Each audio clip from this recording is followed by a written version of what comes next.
Hi, I'm Mike Scott. I'm a senior parts and service marketing consultant, and today I'd like to talk to you about the value of repair before failure. So why repair before failure? Well, first of all, that's where the value is with Caterpillar parts. They're designed to last multiple lives. If you let something progress to failure, you could be spending 2 times more for the cost of your repair. The other thing is, you're getting a lot of contingent damage to parts that really shouldn't need replacing. If you do let something progress to failure, our studies show that about 90% of the time, those are failures that could have been prevented. And those failures are money right out of your pocket. So why are we seeing so much repair after failure? There's a lot of reasons I've heard over the years. One would be, why fix it if it's not broken? Another one would be, we're too busy right now. Production demands we've got to keep the machine running. And that really isn't true when you look at it in the long run. Another one could be, the turnaround time's too long. And if you really look at it, the truth of the matter is, a repair after failure can often take longer to turn around than a repair before failure. And finally, maybe your operators aren't telling you when they're experiencing problems with the machines. When we talk about repair before failure, we need to talk about the 3 levels of CAT parts. We want to get value out of them because it helps lower your costs. We do this by maximizing parts reuse. Let's use drivetrain parts as an example. For level 1 parts, this is really easy. In drivetrain, it's anti-friction bearings, seals, gaskets, and thrust washers. These are the parts that are designed to wear and protect mating parts. We recommend they be replaced 100% of the time during major rebuilds. Level 2 parts are a little different. These are slower wearing parts, and they're designed with reusability in mind. Included are plates, disc, gears, and shafts. Level 3 parts are designed to last the life of the machine. Typically, these don't need to be replaced unless there's been some kind of catastrophic failure.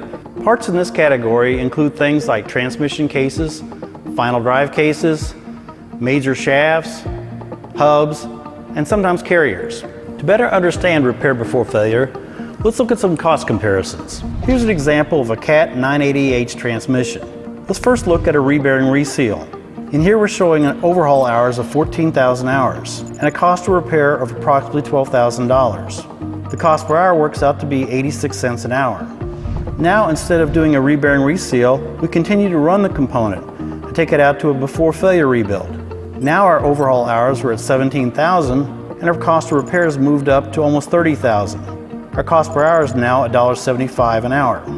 Now we could keep running the component and run it out to failure. In this case, I'm showing 20,000 hours.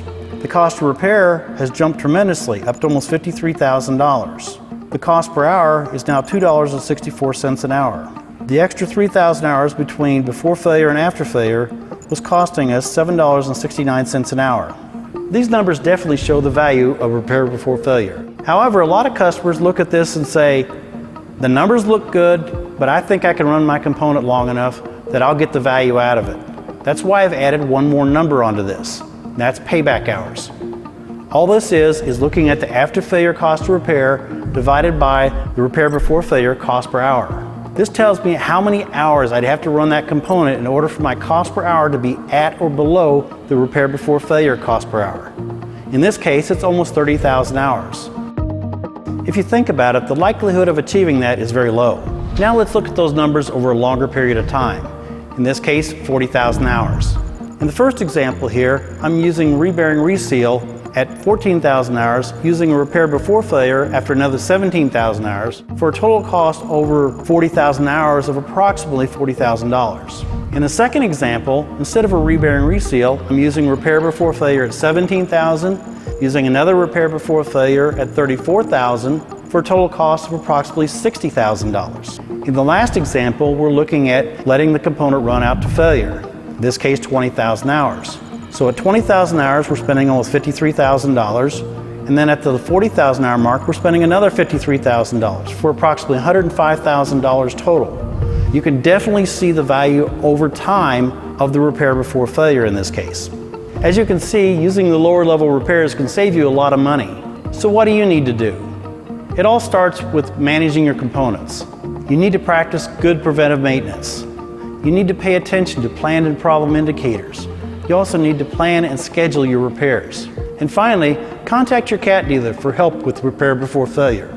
They can help you with things like preventive maintenance, inspections, training, cost comparisons, and planning for repairs.